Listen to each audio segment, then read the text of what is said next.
What's going on, ladies and gentlemen, boys and girls, guardians of all ages, Joker back again, once again. So let's talk about the Curse of Osiris' story. The Curse of Osiris' story is a vapid and shallow introduction to the deeper lore of Destiny that spends more time retconning what came before than building upon it. As if whomever is writing this is desperately trying to write fanfiction about a universe, but has never taken the time to do the prerequisite research on said universe. The ideas and concepts explored by this writer are small and small-minded, as if they are criminally incapable of understanding not only how story and narrative work, but do not understand the higher theoretical concepts they are trying to write about. As such, they move away from exploring the big concepts, like the nature of the Vex's collective consciousness, time travel, parallel realities, reality as a whole, existence, causality, paracausality, and instead, they rely on a juvenile at best understanding of time travel that isn't actually really time travel at all. See, what's displayed in the Curse of Osiris isn't actually time travel. We don't go to the future, we don't go to the past. We go to an approximate simulation of the future and the past based on the Vex's best guess of how causality works. Instead of tackling these immense concepts with any level of competency, the lead of the writing team has decided that we need to explore the interpersonal relationship between Ikora Rey and Osiris, a relationship that before this moment has never existed, essentially doing nothing more than writing official fanfiction. Now, given the fact that Osiris is the Warlock Vanguard and Ikora Rey was appointed that mantle after Osiris was exiled, it's not unreasonable to assume that they knew one another. However, up until this point, the lore has suggested that Osiris was exiled and Ikora Rey was appointed after the fact, and there was nothing more between the two, unlike, say, the previous Hunter Vanguard Andal and Cade. That's not to say that there wasn't a master and apprentice relationship involving Osiris. There was. He was the apprentice of the Speaker. The writing team tried so hard to create and sell this master and apprentice relationship between Ikora Rey and Osiris that they missed the obvious story. Osiris was taken under the Speaker's wing to replace him. The Osiris card states, "I watched as you grew tired of strike missions and grueling, unproductive sessions with the Cryptarchs. That's when I took you under my wing. I saw our future in you." The Speaker was clearly grooming Osiris to replace him, but their relationship split because they disagreed on ideological lines. The Osiris card reads, "This was your greatest crime. Hunters chose to pursue your vision instead of protecting refugees. Titans assembled teams to chase the legendary Vault of Glass instead of striking the Fallen. And Warlocks turned away from the study of the Traveler in favor of your ultimate obsession, learning the exact nature of the darkness. And, in the end, just before we, the player character, are risen, as Crota is preparing an invasion of Earth, as the House of Devils claw at the walls of the city, as the Vex gain power in the Black Garden, the Speaker sees that, perhaps, he was wrong in banishing Osiris. I hear stories of Lord Shaxx meeting with fire teams of warlocks who have no shadows and never blink, of jump ships slipping into the reef on cold trajectories and meeting no intercept, of questions hidden in matter engrams and answers decrypted on distant battlefields. Perhaps you are still out there. If this reaches you, I would very much like to speak with you, to hear your theories in your own words. Perhaps what drives a warlock to madness is truth." During the campaign of Destiny 2, the Speaker is killed by the Consul. If the Curse of Osiris wanted to present us with a story whose main underpinning storyline is that of the passing of the torch, of forgiveness, one that reaches into accepting responsibilities thrusted upon them and growing as a person because of that, then why not present us a story in which Osiris is forced to deal with the death of his mentor and the responsibility of assuming his mantle? Ikora Rey would still be an integral part of the story because she viewed the Speaker as a religious leader, and she, as the Warlock Vanguard, helped to reunify the city after its split. You don't need to suddenly fabricate a relationship between Ikora and Osiris. One already exists by proxy, one that would be way more interesting because it would be somewhat antagonistic, and we would have to see Ikora grow as a character. Even more so, because she would have to accept that not only is the Speaker dead, not only will Osiris be replacing him because Osiris was chosen by the Speaker to do so, but because Osiris is really the only person who can. And Osiris would have to go from this man who's always been billed as an iconoclast figure, who's perhaps a bit self-centered, an egomaniac, a cult of personality, a provocateur even, the type of person that somehow always finds themselves at odds with the common orthodoxy of accepted thought, an erudite figure who was not only ejected from polite society for his views and what orthodoxies he questioned, but thrown to the wolves and exiled by the city. And now people are asking him, if not expecting him, to come back and be a leader of the city. He has every right to say no, and yet he would need to put that aside to do what's necessary. This would be a far better character story, because it's not something that the writers just pulled out of their ass. It's an actualization of the lore and story as presented over the last 4 years. It's kind of obvious. The other through line in the DLC is the Vex. Now, the Vex are largely used to drive the plot forward, but not in any way that couldn't be replaced by something else. The Vex theme in the Curse of Osiris is very superficial. That's in large part due to the self-contained nature of the DLC. You could literally have switched the Vex with the Hive, Osiris with Toland, and you could tell the exact same story. Replace Mercury with the Dreadnought, replace the past and present and future with different sections of the Dreadnought where you go and fight powerful Hive in the search for some new Hive king who threatens to end all existence, and you basically have the same story, which goes to show just how superficial this whole Vex-themed DLC is. Which brings us to another issue with Destiny 2 and the Curse of Osiris as a whole. It seems like whomever is writing Destiny 2 either doesn't respect the lore of the universe or doesn't understand it, or why it's important. And this is kind of everywhere.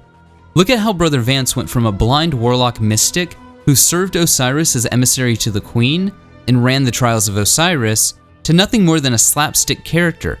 Basically, he's the adoring fan from Oblivion. Yes! Oh, great and mighty Grand Champion! Is there something you need?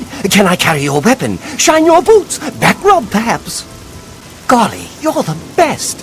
I'm going to follow you and watch you and worship the ground you walk on. Let's go! By Azura, by Azura, by Azura, by Azura, by Azura, by Azura, by Azura, by Azura, by Azura, by Azura. On top of changes to his personality, they retconned him as a Guardian altogether. To be a Guardian! How I longed for it.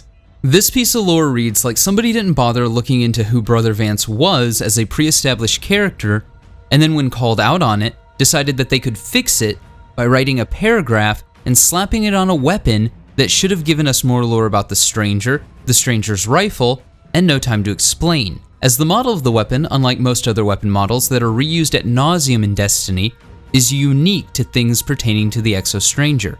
And even here, with this weapon, we see a perfect example of somebody in charge not understanding why certain aspects of the lore are important and why certain iconography matters. And this kind of illustrates the biggest issue with Destiny 2: The Curse of Osiris. You get introduced to Osiris once. You get one, and this was it. 3 years, dozens of lore entries, and this is the best they could do. This isn't a simple case of the man not living up to the myth. This is a case of the writers not bothering to read the myth at all. A good and compelling story can be told within 2 hours. Most TV shows, most movies, most cartoons are fully capable of doing that. The only reason The Curse of Osiris doesn't is a fundamental lack in understanding or a flippant disregard for the subject matter at hand. The main plotline of Osiris's relationship with Ikora Rey, or the forgettable subplot of the Alpha Vex who's not really the Alpha Vex, is a product of somebody who clearly is incapable of compartmentalizing the lore of the Destiny universe and producing a product that is accessible to any viewer. So they rely on tired tropes, one-dimensional characters, and a community they ultimately believe to be stupid. Moving right past the generic platitudes given to Destiny in regards to things like music, sound design, level design, skyboxes, along with honorable mentions for superb character design, the presentation of The Curse of Osiris is almost as abysmal as the story it's trying to tell. Mercury is a small disk that can be traversed almost instantly, with one public event that takes forever to spawn and one lost sector. Hell, you can likely travel most of Mercury in the time it takes me to finish this sentence. The Infinite Forest, or as I've taken to calling it, the Infinite Borefest, with runners-up being the Infinite Waste of Potential, the Infinite Waste of Time and Resources, or the Infinite Glorified Playable Loading Screen, yes, I get it, some names are more catchy than others, is likely one of the most hyped disappointments I think I've ever seen in Destiny, I don't even want to begin to imagine the time and money and resources that went into crafting the Infinite Forest. Because honestly, I believe if those resources were better allocated, we would have a Mercury that's as fleshed out as Nessus or the EDZ. Instead, we got a gimmick that serves as nothing more than a walkway for a few story missions and a handful of side quests.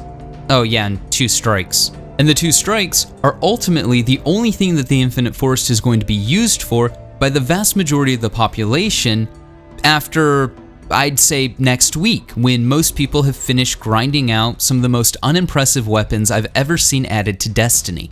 All of that is presented poorly, all of it's done poorly, all of it's executed poorly, but none of that can possibly ever hold a candle in the wind to just how bad Destiny cinematics that include our character have gotten since they stopped voicing our character.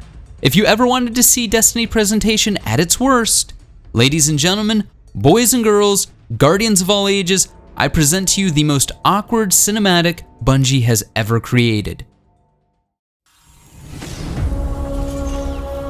Where are we? Mercury? How did we get back here?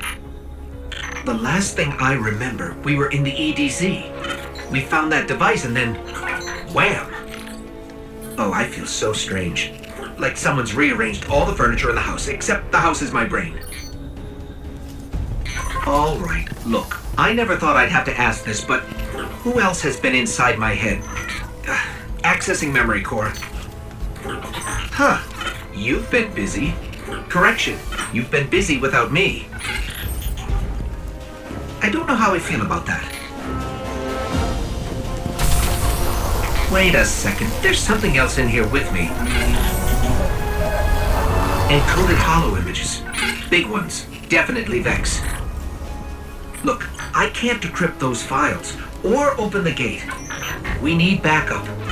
We need Ikora. Good idea, right? You're welcome. Wait, why did I just say that?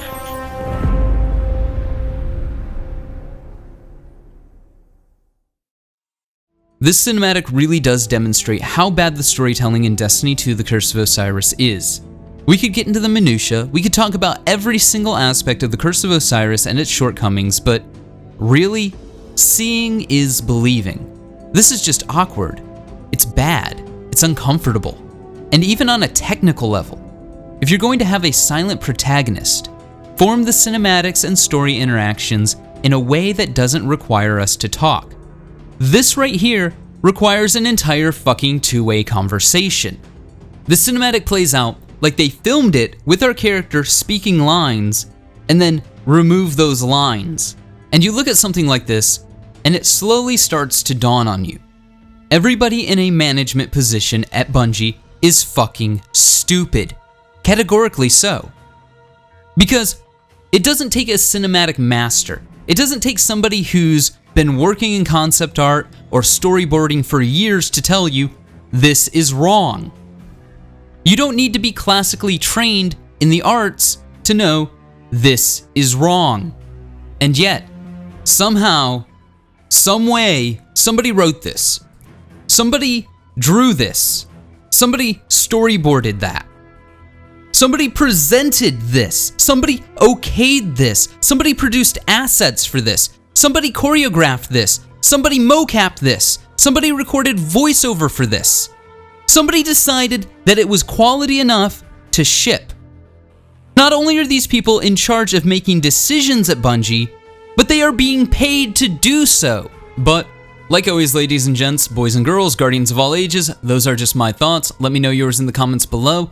Next, we'll be talking about the raid, and then finally the sandbox tuning update, so stay tuned for all of that. And like always, stay frosty. Ugh, man. Something was just off this episode. I can't quite place my finger on it. I guess this is what I get for going through all those Vex gates, messing with time and continuity. But I can't give up. I've got to find the timeline in which Destiny 2 doesn't suck.